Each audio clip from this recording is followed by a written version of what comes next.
Hello, it's Bernadette Jansen from the School of Renovating. Today's tip is around sharpening your axe. So there was a saying by Abraham Lincoln. It went something along the lines that if he had a day to do a job, he'd spend the first 6 hours sharpening his axe. I was reminded of that this week. We have a few projects on the go and I was beginning to feel a little bit disorganised and chaotic and like I was losing control.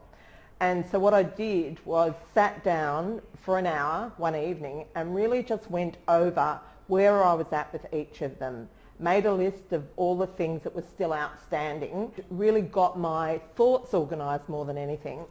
And it left me feeling really empowered, and the next day I was in a position where I was really productive. I was able to whack through things really quickly because I'd organised my head.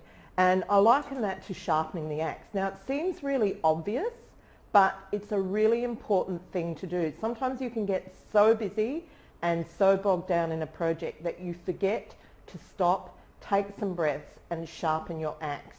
And if you do that regularly, then your projects will go so much more efficiently.